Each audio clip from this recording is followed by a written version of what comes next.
hope of glory. Pensa, pensa, pensa. These are exciting times for our new youth directorate. Our new series, Biazo Times, will be talking about the current issues with our national youth director. I encourage all of you to take advantage of this time. Share the link, invite a friend as we experience the Lord in the equipping of our success this year. God bless you. I will not be afraid as my head goes me down. I will not be. Hello, everyone. This is your man, MC Otuo Berima, and welcome to another edition of the Biazo Times. And tonight, we are going to talk about the Internet of Things, cyber threats, and security. And we have a wonderful panel of folks that are going to join me today or tonight to talk about this all-important topic. We hope you're doing well and church was good and you are enjoying your Thanksgiving Sunday. Those who watch football, I hope your teams won. Those who are, having a good time with their family too, I hope the family and everybody is good. This is your man, MC Otuo Berima again, and welcome to Biazo Times. All right, want to shout out to the directorate, Apostle Mike, and also our Deputy Director, Yao. And also this Biazo Times is powered by PPN, Pentecost Professional Network. If you're a professional in the church, make sure to check us out and register and let us help ourselves to become better in all that we do. Okay, so too much talking. Let's go. So today I have here Deacon, Yao, Appiah, and then Miss Oretha. They're going to introduce themselves, and then we're going to start and go ahead with the conversation. All right, Deacon, you are up. Hi, my name is Yao. I'm very excited to be here. David, thank you. You're doing a wonderful job.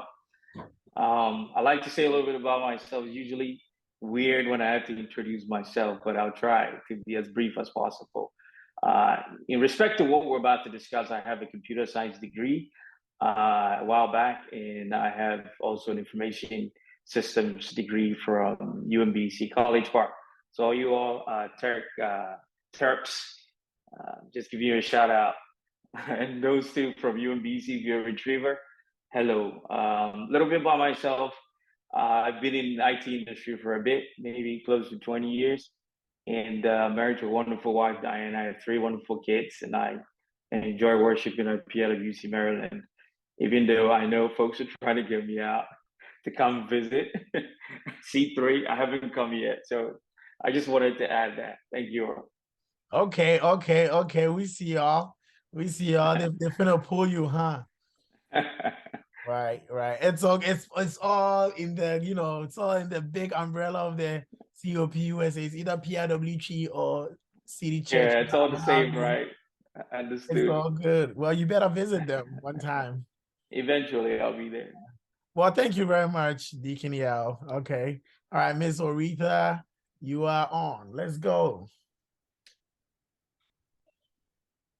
Sorry, a little bit of technical difficulties, but hi everyone, I'm Oretha. I'm from the Bronx, New York. I attend Bronx English Assembly. I did recently move out to Maryland, so just like Deacon Yah has said about C3, you'll see me there. You need to come as well. I am a cybersecurity analyst. I went to school at University of Buffalo, New York, UB. I did get my biology degree over there, but I did transition into tech last year. I found a big interest in tech, particularly cybersecurity.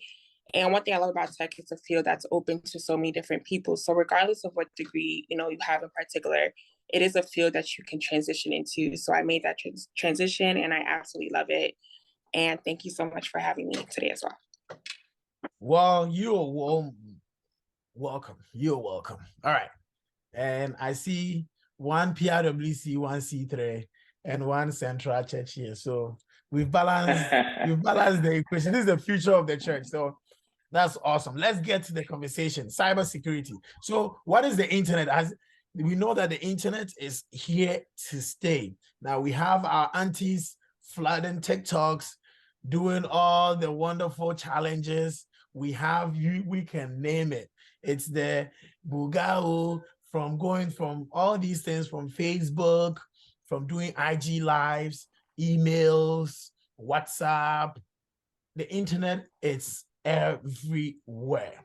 Okay, so we know that we can establish the fact that we cannot do without the internet. What do you think is a threat? What are some of the threats and security issues when it comes to the internet or cyber? Dickon. Well, let me start by establishing what we're about to discuss here, IoTs, or what we call Internet of Things. The world is changing, like you stated, and I think we're all bearing witness to this in some shape or form. You're gonna have to be online to do something, even if you live in a stone cave kind of setup. There's still something that you may need that you have to probably do online. IoTs are just the next phase of things. The internet, as we know, we are all going through what we call the third industrial revolution, which is we're moving away from analog kind of setup of machines and processes and mass production of things to more internet-based, or data-driven kind of setup for most industries now. So our lives at home, of course, too, since the 70s, we've seen gradual adoption of internet, of IT at home. So we started with a personal PC, which was also a revolution in its, in of itself. And then gradually we brought in devices, starting, I believe, in the 80s. We brought, mainframes down to personal PCs. And then personal PCs, of course, evolved into the home, found its way into schools, the Macintoshes. So there's a history of generations, I guess probably 2 or 3 generations in the 70s that gradually have moved into adoption of IT. Of course, the web was introduced at some point, and then the internet. The two are different, they're not the same. Of course, web is all the text and the images and things like that, the internet, which is the underlying infrastructure, the network connectivity, the protocols, the hardware, the software, that makes all this possible. And we all know the internet, of course, came into existence as a means of us sharing information, which was the main thing. And it's interesting because I think at some point we will discuss it a little bit.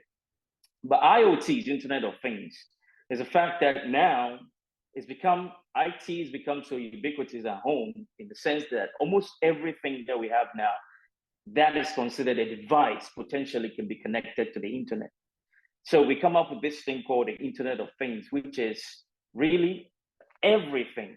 So someone was actually saying we shouldn't even call it Internet of Things, but rather Internet of all things, because name one device or name one household item that perhaps is not connected online. I was thinking, I was looking at my water bottle and, before we started, I was thinking about how this is also a potential IoT, because think about what manufacturers could do if they know how long I keep my water bottle in the refrigerator or how long I put water in before I drink it. Maybe it could be something that's used or commercialized and sold to me. So I can't think of a single thing. Even my shirt, wearables now are able to communicate with the internet and send some sort of data across.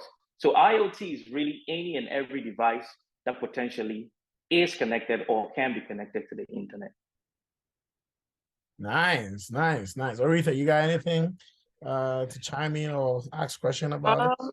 I did have a question about that. So, you did mention like everything can be, considered Internet of Things. So we have like thermostats, we have smart thermostats, we have smartphones, smart devices in the house, all these different things, smart fridges. Literally, there's so many smart devices in our homes. And how would you say that, or what challenges do these pose for its users, or what threats do these pose for the users who use these devices? Well, the challenges are numerous. And aside from the technical challenges, there's things like privacy that we should talk about. There's things like security that we should talk about. Privacy, I think, is the number one biggest concern that we have with IoTs. And then security too can come after that, because the two are kind of interlinked some way. The stronger your security, of course, the better your protection of your data from outside threats, but not from the manufacturers and the people that you subscribe to, like your Netflix, Amazon, Google. Everything is being tracked. That's the number one problem that we find today across.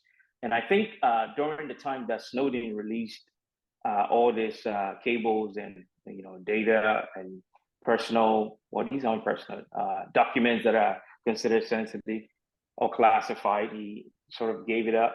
I think it was WikiLeaks that he published it on. We saw how the government has been using our data and how they are massively collecting what they call dragnet. They're collecting any and every data. The internet, of course, the backbone, they put some sort of a collection there. As you know, the internet is made up of backbones. These are supercomputers that lay the background network in between. I think US has several, and then there's some in China. These are all connected. And all these are being collected, our data, dragnet, it doesn't matter who. But of course, we didn't know all this before this release came about. And then, of course, he wrote his book, Permanent Record, which I was privileged to actually read it and find out how he, most importantly, I wouldn't say most importantly because this is a little dicey, because people call him a traitor, others too hailing him as someone who is a privacy advocate. But I'm not going to all that. All I'm going to say is one of the major things we need to be concerned about is privacy, protecting your personal data, having control over it, and knowing how to use it. People are using them as commodities now, or organizations like Facebook, WhatsApp, doesn't matter who, any device, data is being collected. How is this data being used? Most times they're selling it. Other times they could use it against you, depending on, and I think China, at some point, if we have time, maybe I'll talk a little bit about China and some of the privacy things going on now with data that they've collected. The other thing, of course, is security. If someone were to break into your device, what could they do with it? I had a customer, and I'll give this example. I have a customer one day, the CEO calls me and said, well, the financial director or accountant just sent an email that, hey, I'm about to send the check that you authorized. And he's like, what did I authorize? I don't remember ever authorizing anything. It turns out that, of course, someone was spoofing his email. Spoofing is when they pretend to be like the CEO and send some sort of request to the financial guy to make a payment out to someone or to a vendor. So he's coming, physically walking in and asking him, hey, I'm about to send the check. And the CEO goes, what check? I never authorized anything. And I mean, these are some of the threats that we've seen. And it's evolving, right? These phishing campaigns that folks are throwing out there, as you all know, the internet, as far as 67% or more, I think people say around 70, is all spam. The rest, so think about it, only 40 something or even 30% is legitimate emails. So phishing is like everywhere. These are some of the threats. And I think now folks ought to be a lot more attentive and be more better educated on how to handle themselves online and also what to do in worst case scenarios. Awesome. I think I'm talking too much, right? We're enjoying it. So talking about this, it looks like, it's a whole bunch of stuff. So how will we, the lay people, I'm not an IT guy, I fancy IT stuff. How will our mothers, our uncles, our brothers and sisters who are not really on the back end understanding what a spoof is, understanding what a spam is, all these things that pose a threat to their private or personal information, how do they avoid these things? Do they prevent themselves from becoming victims of these scammers? Yeah, I would say one way And let's start with the basics. There are some things that just ought to be private. When we say private information, it's private. I don't need to know you're traveling to San Francisco. I don't need to know you left home. You don't need to GPS tag yourself when you're in San Francisco taking a picture. As you all know, every picture you take has geotagged, which means the location that you took the picture is recorded in what we call metadata. That's hidden data behind that image. So anybody that takes the picture, if you post it online, can spot exactly where you are. And think of what could happen potentially. You're volunteering this information on Facebook, and you're volunteering this information on WhatsApp, and you're volunteering this information on Instagram, name it, TikTok, any and everywhere that you are. You're broadcasting freely your personal life. I think some things we can keep them private. Things that are public, everyone sees it, right? Those things, maybe you're at an event, it's a public event, you're there and they take a picture of you. Even that one, I would say, they tag you, untag yourself. And Google or Facebook, whatnot, they have all these facial recognition software that can even detect who you are. Try and protect yourself, number one. Don't publish anything freely like that. And number two, also know how to prevent attacks. There are many forms of attacks. Some come through all sorts of places, right? We call them attack vectors. A vector could be your email. A vector could be coming through your computer, your watch, the watches that we wear, your phones, your car, you name it. What IoT device could not be attacked? Any threat can come from anywhere. So it helps that we're better educated. But one of the things that I think most people use a lot is the web browser, right? Your computer has to always be updated. That's the number one way. If I say, you know, the dummy protected themselves, the first thing a dummy would do is make sure you turn on auto update on your computer. Windows always auto updates. If you go in your settings, you can see update, set it to auto update itself. Yeah, sometimes it may reboot when you're busy doing something, but that's the number one thing. Because when there's some sort of vulnerability that the manufacturer wants to release a patch, you will not know, or you may not know. And there's something called zero-day, attacks. There's certain vulnerabilities that are on our systems that we don't necessarily know. If these get discovered and the manufacturer acts immediately to remedy the situation and releases a patch, your machine better keep up with it, right? One of the key ways of doing that is to enable auto updates. So on your phone, make sure auto update is on your device, on your fridges, on your computers, on your cameras, you name it. Thermostat, always do patches. I think the thermostats now, it seems like a little difficult, but if you can, every quarter or so, go and then update it, get the latest firmware. Firmware is a software that runs on the device. So these are two ways that you can, but passwords also are key. One thing I found is most people have passwords that have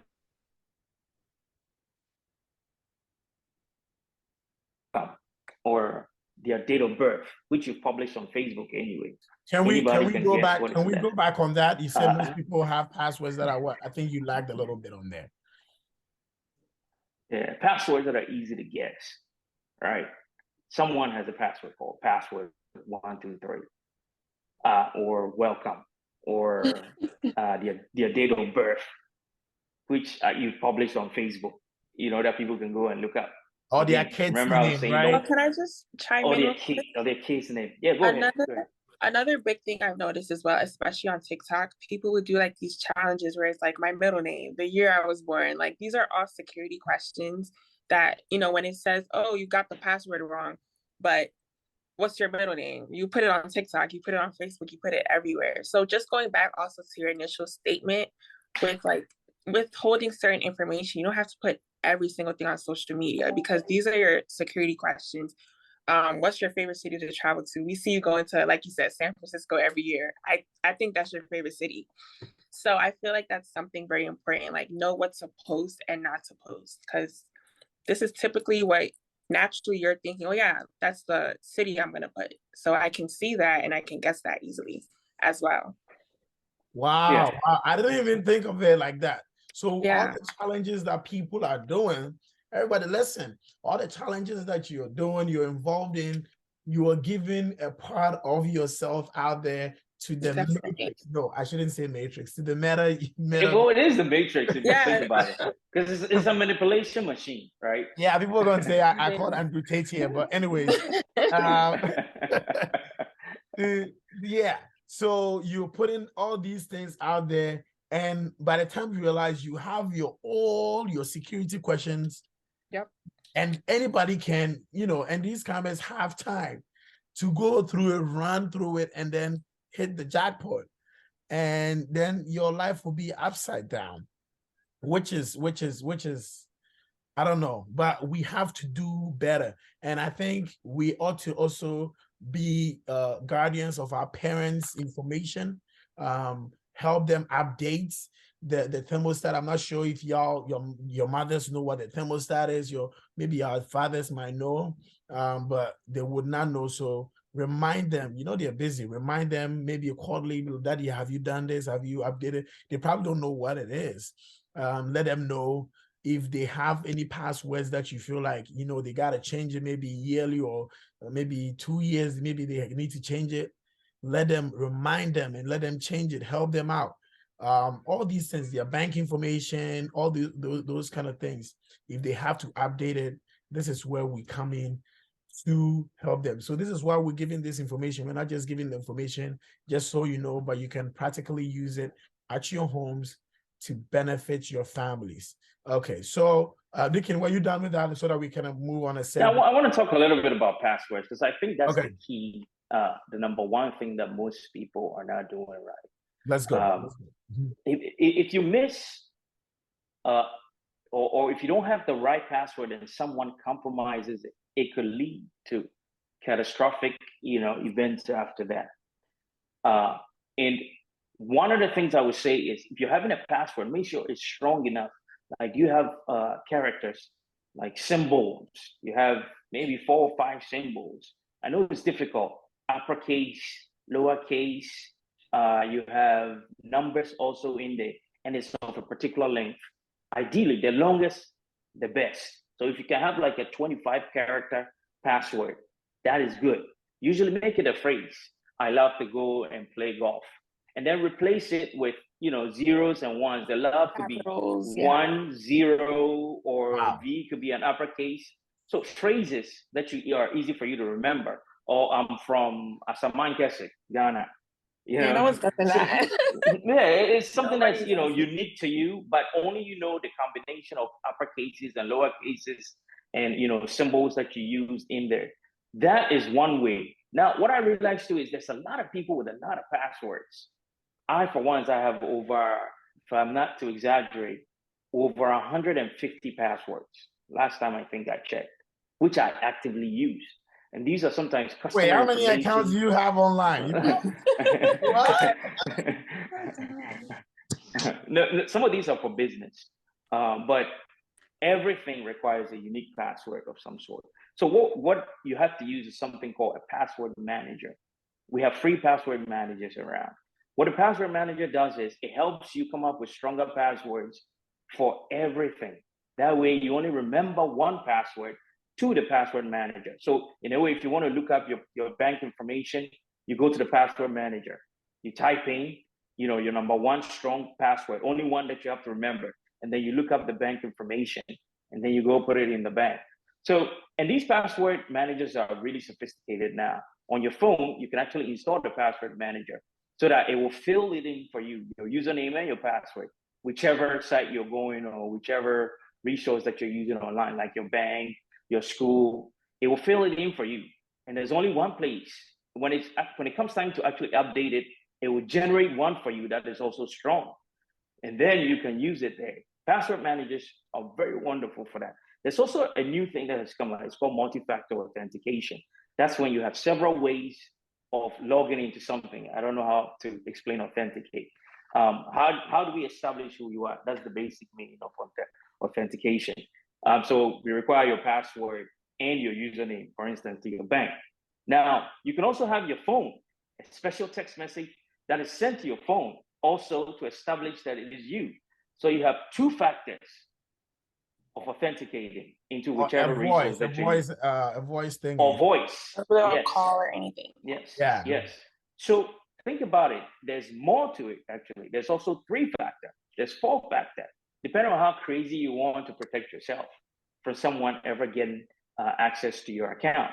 So these are some of the ways that you can protect yourself when it comes to password, because I see that as the one thing that we all have in common. Everybody has a password to something somewhere online. Okay, so one question I have with this, as crazy as it might sound, somebody out there who was in my shoe, or maybe not currently, but maybe not really too long, have trust issues with these authentication things. Like you are saying password manager. How do I know that these password managers also ain't got something on me in the future, or also taking information out of me? How am I supposed to trust them?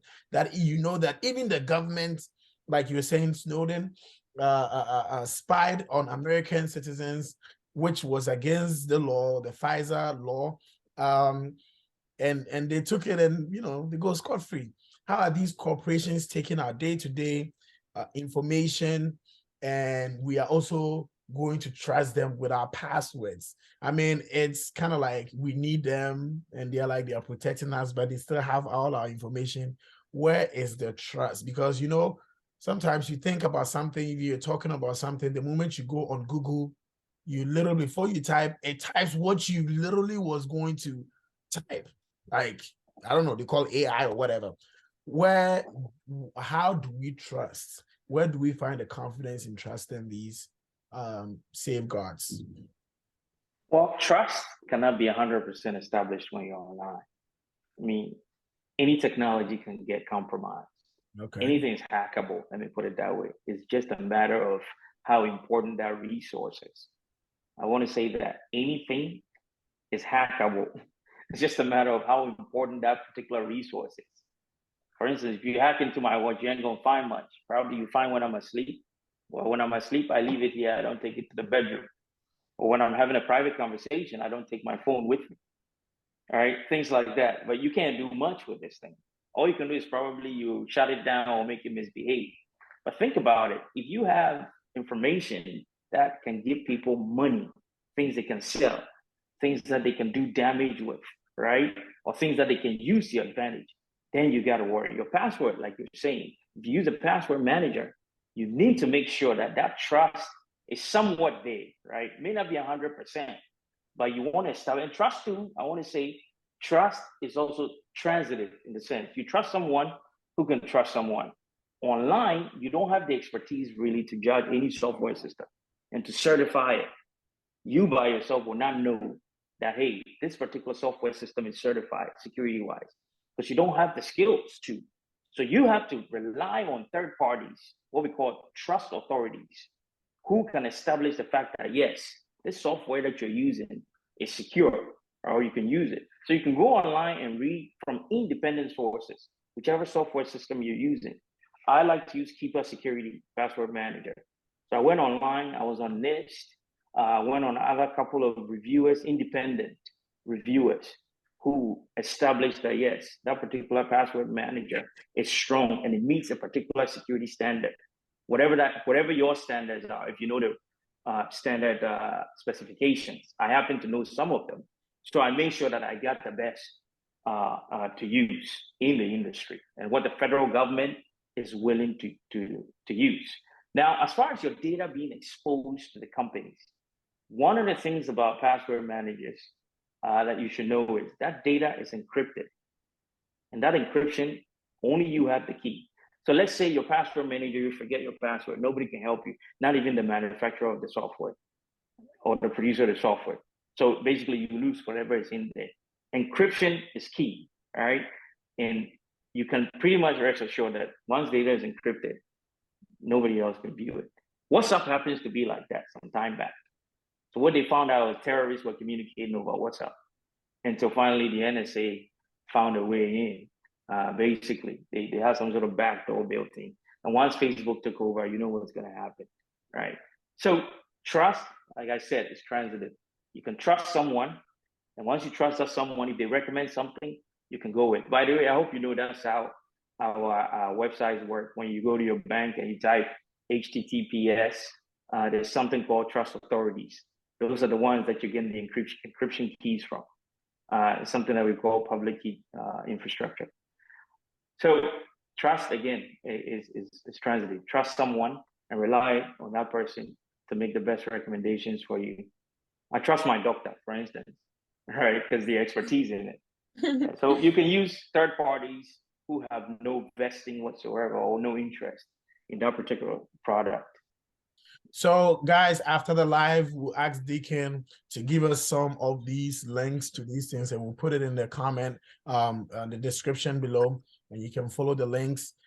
So Deacon will give them to us, and then we'll put it in the description so that we can utilize these trusted password managers. I, for one, I need, because I think I have only 2 or 3 passwords for everything. But that's not good. I know that's it's not really good, but it's like you were saying, it's like something you would not even think about. Like, it's just peculiar to me. I know what it is, and I basically changed them up. Like, it's like uppercase, lowercase, numbers, characters, whatever. But it's just like the idea, the phrases are just 3. But anyways, I have to do better. Anything you want to say, Oretha, before we go to our yeah, I was actually gonna ask our Deacon here. So I know sometimes, like on iPhone even, or like on Google, or like on Google Chrome, it'll give like suggested password. It'll be like some, long, difficult password. Are those trusted to use like on Google Chrome or like on Apple on iPhones? Are those trusted? Like, it's like a random suggested password. We don't know where it's coming from. So would you recommend using those? For those that know software, right, they will tell you that there's client side generated password and there's server side, which means the password that's generated, is it just in your browser or does it get to the server? Right. All right. Those two are very interesting, right? If you go on websites that help you generate passwords, they will tell you, oh, this is only on your site, as in the client, the one who's going on the website. If it's on a client site and you are sure about it, then use it. But if it is not, and the server, as in the people that made the software, are aware of it, that you're using that password, and in fact, they may even be able to guess which website, or know which website you're on that you want to change the password, then be wary about it. I always generate my passwords inside the password manager because I'm better protected there than okay, to can use we break this down to the layman's understanding? What you said, Google, I see what you're talking about. I think a lot of people see it because Google or whatever browser you're on, they'll try and generate like I see even Google does the ad where the guy's like plum plum, and it's like, oh, we got you, you don't have to remember whatever.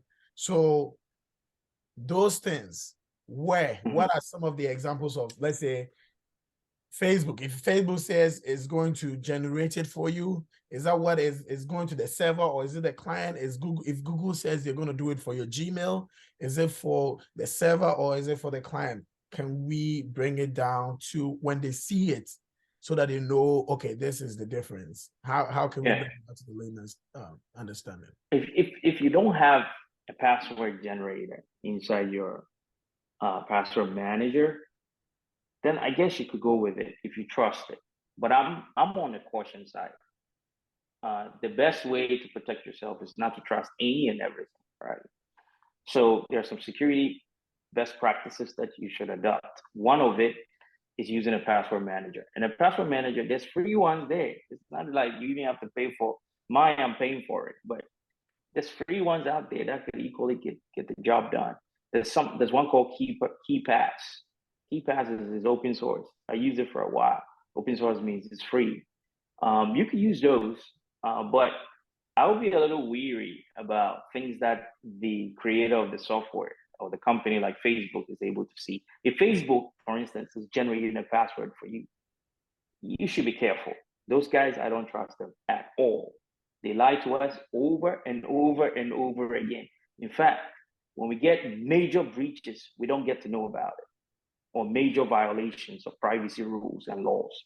Nobody knows about it unless we get a whistleblower, someone from inside telling us what happened, or they get caught by some sort of investigator or some sort of hacker. For instance, when they hacked a company, I forget which company recently got hacked, data was released about some of the secret things they've been doing. And after the exposure, then they come out and then apologize. But what if someone had not gone in to see what's happening? So Facebook, I don't trust them at all. And I think the same approach should be taken towards major search engines. Like you're saying, Google. If you type in Google, how does it know to finish your words for you? It's because they have enough data about you to guess what you're about to think, which is scary. Yep. What you're about to do. Predictive analysis, that's what they call it. They have enough data on you to predict your movement. That's scary.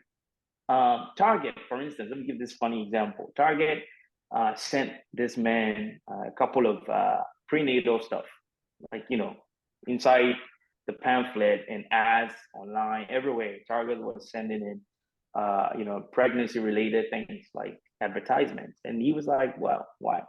What's going on? Why is Target sending me these things? It's not like my wife is expecting or anything. Come to find out, his 16-year-old was pregnant and he didn't know about it. Wow. But how does Target know that the 16-year-old is pregnant and started sending ads, targeted ads, basically. That's what we call it. Targeted ads to that home is because the kid probably went online and looked up pregnancy test, probably was talking to friends about pregnancy, things like that. And as you all know, Siri is a snoop. That Siri is listening. They're listening. Let me just say that. If Apple tells you Siri is not listening to your private information, don't believe that. Because think about it, you be talking about wanting to buy something, you go on your computer and you see ads that are coming. So the world is getting scary every day, and there are major proponents against IoTs. There are some guys online right now that would tell you, stay away from IoTs. I mean, you really need a thermostat controlled from your phone. I mean, what kind of convenience getting up and walking to that thermostat and changing it? Is this going to be of benefit to you? If you can stay away from some of these things, avoid it. Still stick to your analog stuff. It may work for you. I had to make an exception for this watch because it was so convenient, for me in terms of my schedule and things like that. Yes, that's ideally what I should have been wearing, right? But why do you really need to digitize any and everything? Your toothbrush, I can't understand why people have digital toothbrushes now. So you're telling the company that I wake up at 6 o'clock, I brush my teeth at 6:15, and who knows, maybe they have a hidden microphone in there. They can tell when you're praying, even. They can hear you and know to send you Bibles. Biazo Times, guys. Oh my God. And we're bringing you information, cutting edge information. This is not spooky. We're just telling you the truth as it is. Yeah. And this is amazing. I mean, it's crazy. Like we don't want to go. I think it's another conversation for another time, but how people are trying to make their lives simpler, but doing that, you're opening yourself to more harm. And I think we can understand this and just see through it and make better decisions. I think that would be very, very beneficial for all of us. Let's go on more on the tricks and the hackers and what they're using. Let's hit it. What are the top tricks that people are doing? I'll give one because I see it. Maybe you guys can explain it, but often more than I can count.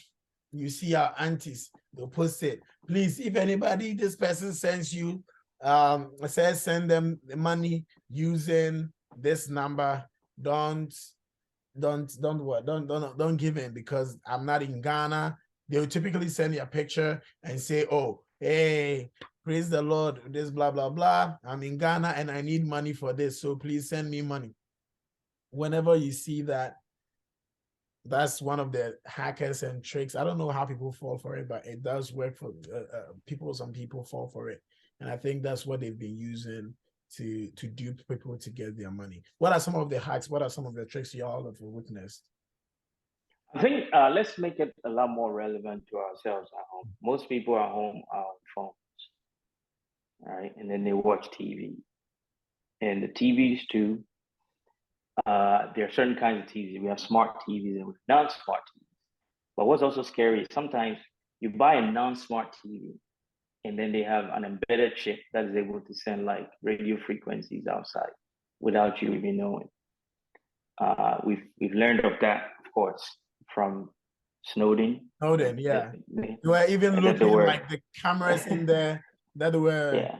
One of my brothers, when he has a computer, but all the time he has a tape over the camera and like a red tape, a dark tape, and he doesn't need it. He just uses it for work. So every time he has it on, and sometimes it lights up without you even turning the camera on. I've seen my dad do that sometime, and I'm like, then I go to FaceTime, and it's like not on, but then I turn it off again, and it goes off. But yeah. So I think it calls for education and be cognizant. Like, when the Bible says watch and pray, I think it applies everywhere. You have to be aware situationally of what's going on around you, especially in our world today. Because the world is moving at an ever-increasing rate. It's like the universe, they say it's expanding at an increasing rate. Everything's in motion, and that motion is increasing in speed. So I was telling a family member that if you're, let's say, 70 years and you come to this country fresh to start, knowing your way around this crazy IT-based world that we live in would be quite difficult. So if you are here and you're privy to be part of the inception and the adoption of some of these technologies by our society, be very aware of the capabilities of what you're using. If you have a phone, know that that phone can either help you do something or it can ruin your life because you didn't learn how to use it. For instance, and I may not have time to talk about everything, so I want to touch on devices that we carry the most and how we're exposed. A phone call comes through, you don't know the person. Most likely you will pick up, right? There's call blockers now and spam blockers that we have.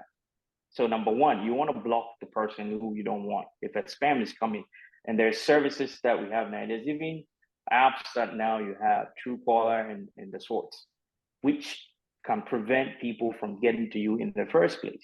So two ways it can get to you, either a cell phone call online through a browser or an application that you're using, or maybe a text, or maybe three ways, a text message.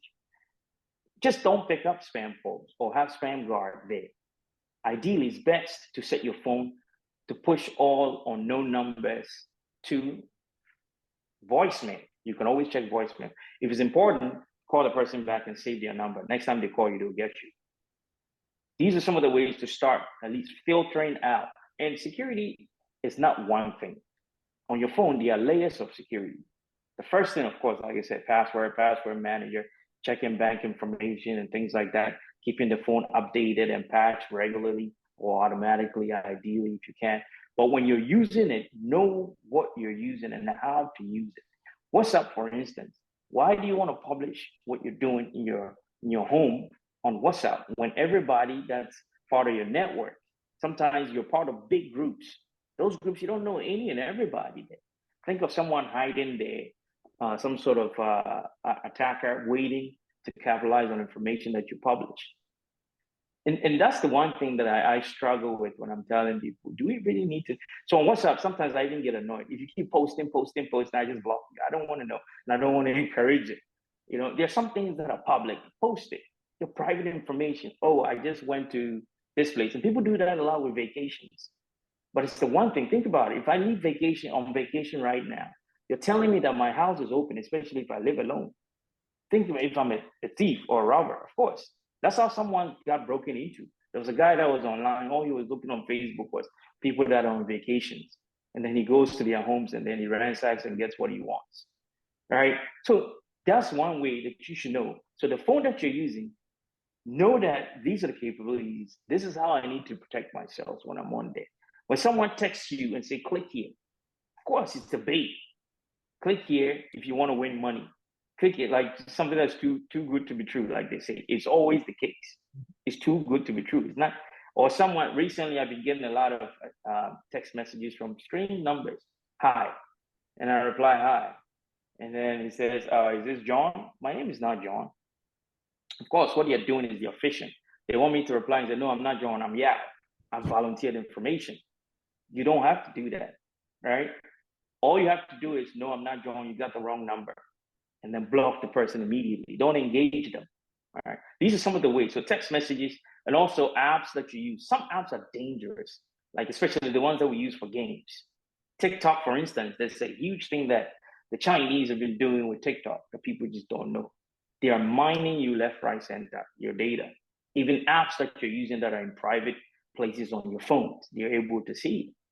That's what's been going on. So I avoid TikTok. Instagram, I'm not there. If I'm there, I probably, I'm there just through a browser somewhere. I don't have the app installed. Facebook, like this, you see me on Facebook, probably you're not going to find anything about me. LinkedIn, you won't find. All you see is just some short profile. Yeah, I was an IT person, has been working 20 years, that's it.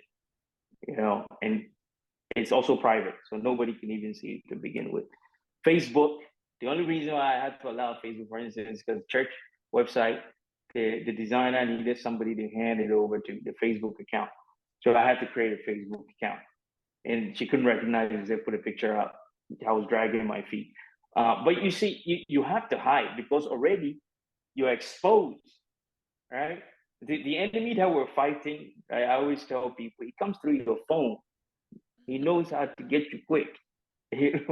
These days, I always joke that if there's a witch in your hometown that wants you, they don't need to come spiritually. They can just pick the phone and look at your face. That is so true. So I don't want to talk too much, but I'll let you continue with the next question. So just like to piggyback off of that a little bit, especially like with links and clicking on links, I see a lot of times like on Instagram, I'll get like a message from someone like, oh, my account was hacked. I need you to click this link to help me. And it's like, once you click that link, that's it. It'll open some type of Trojan or rat or backdoor or anything that, leads to a, what do I even call it? An assembly line of everyone's accounts being hacked. So clicking on links that you're unaware of, just don't click the link. And also, I don't know if anyone else has gotten these text messages as well.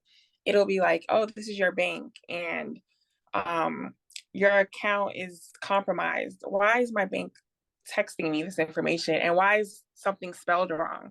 So when you get these type of messages, emails, just looking at like, are things spelled wrong?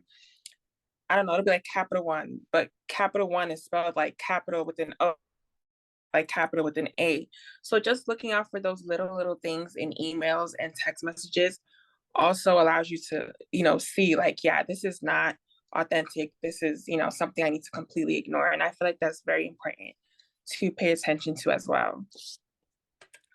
Definitely. Yeah, I agree to that. And those attacks that come, like those phishing attacks, when someone sends you a text and says, oh, you've been compromised, usually it's an urgent one. Click here now, otherwise your money is gonna disappear.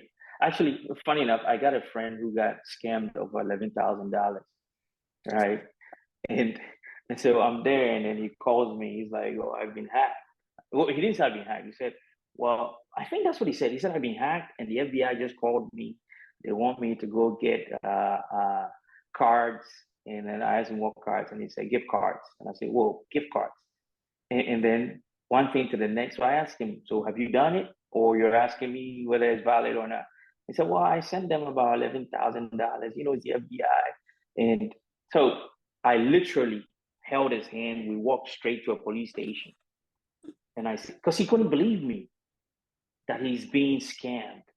Yeah. So when we got to the police station, that supposedly an officer from there too was talking to him on the phone. And I said, what is the accent of the officer? I said, oh, it sounds like an Indian guy. I said, really? And so we got to the police station, and the cop had to just scream at him and say, my friend, you are being scammed. $11,000, he never got back again. And interesting, this person too works in IT, which also shocked me. So You know, when someone sends you a request like that, just go straight to the source. Go to the Capital One, link yourself. Don't click. Start your browser, go to capitalone.com and check there to see if whatever they said is true, and then delete the text immediately. So that's one way to go about it. Establish truth another way, right? This person is being called that is being hacked by the FBI, and that his local police station is the one calling him. First thing I'm going to ask is, which station? What's your badge number? Where are you? Can I physically meet you? Because these are sensitive things. I want to physically be at the police station. Go there, sit down, and talk with them.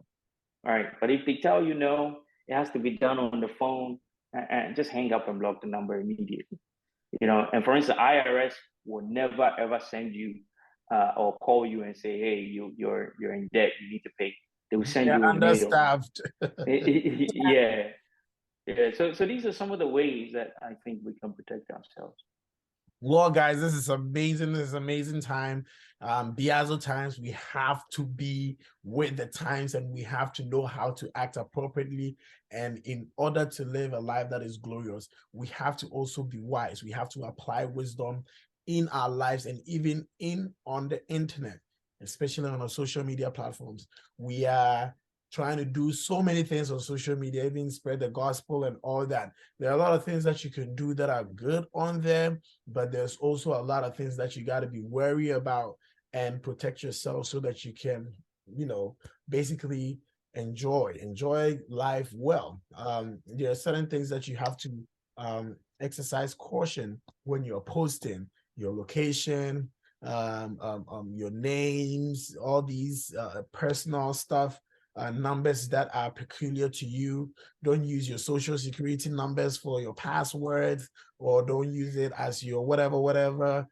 All these things are very, very important. People are out there. The Bible says the enemy is out there and he is there to steal, to kill, and to destroy. They are out there for you. And we are praying and we are hoping that this session has been beneficial to each and every one of us. When treat that, we will practice these. We will become stewards of these, especially for our parents. They are the most vulnerable in these situations. My mom, I usually tell her, she says, who is this person calling me? I say, Ma, I say, Ma, most of her, they call it like, hello, and she's like looking at me like that. And I'm like, okay, hey, so we have to be stewards of our mothers and our fathers so that they become victims of these things. You would think you are educated and you know all these things, but sometimes these people are very cunning and they have new ways of duping you. Your degree might not be able to save you. Like Dickens said that a whole IT guy was duped 11K. We don't want that. So we want to thank you for joining us on this Sunday. Any final remarks? Yeah, I'll let ladies first, right? Ladies For me, I would definitely say, like, you know, with everything we've discussed today, it's very important to have like multi-factor authentication, two-factor authentication. Pay attention to the type of emails you're getting. Like literally don't respond to people you don't know, their emails, phone calls. Pay attention to what's going on, and please, please, please do not put out too much information on the internet because it will literally be used against you. So yeah, that's my final remarks. Nice. Very good. Thank you for that. I would say think, right? Think as in use your mental faculties to help you survive in this crazy information age. Learn, like try and grow, understand things, get deeper. Look for information that will help you in this day and age. And I think one of the things we didn't discuss was misinformation, right? As in like bad news or fake news, whatever they call it. You can touch on it. And disinformation. You know, there's and I wrote down some points that I wanted to at least talk about, like things about sensational headlines. Sometimes you get on your phone that says, "Oh, this person has just been arrested. The Pope just said he was a Republican, so he just endorsed Trump." Or COVID is going to lead to some sort of death if you get the vaccine, or and we've seen that in COVID times now. information has been just mishandled in order. All these are manipulations, right? So I always say use your brain. I tell my kids all the time, if you don't use your brain, it will cost you dearly. It's expensive to live that way, right? Try and think through things, right?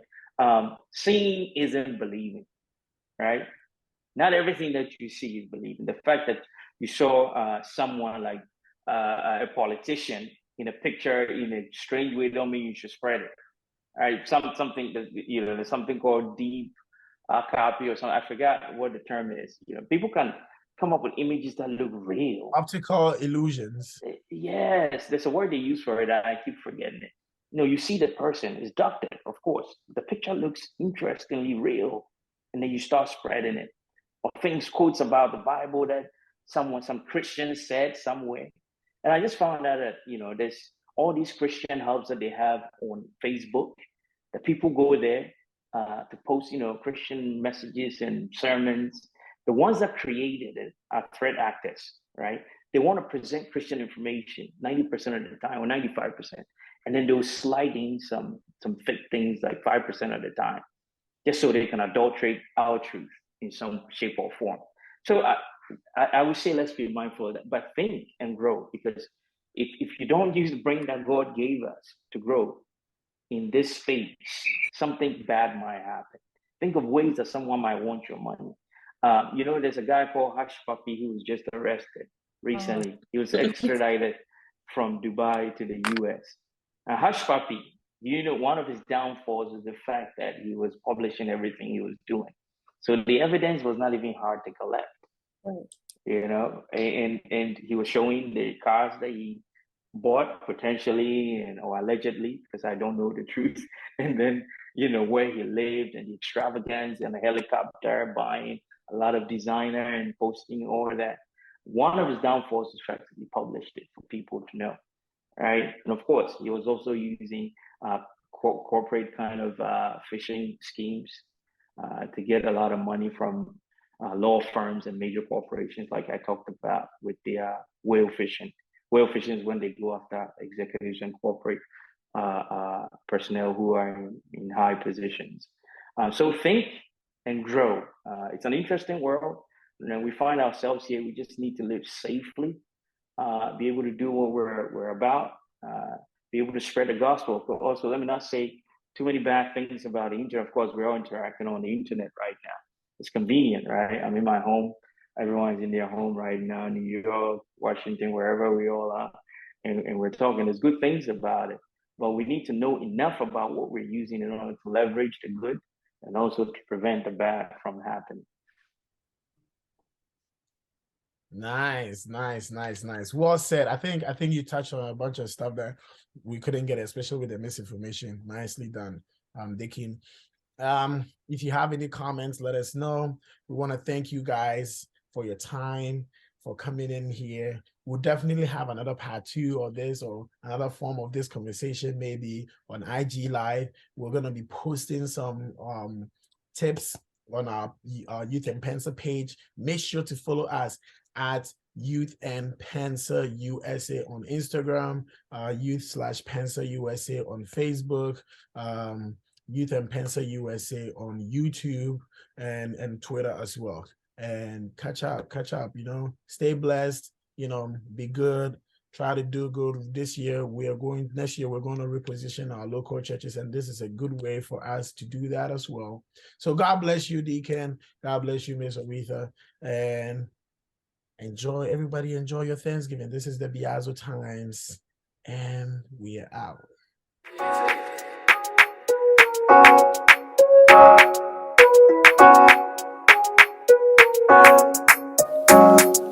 In you, the hope of glory. Pensa, Pensa, Pensa.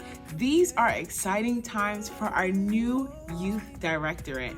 Our new series, Biazo Times, will be talking about the current issues with our national youth directorate. I encourage all of you to take advantage of this time. Share the link, invite a friend as we experience the Lord in the equipping of our success this year. God bless you. I will not be afraid, long as my anchor holds me down.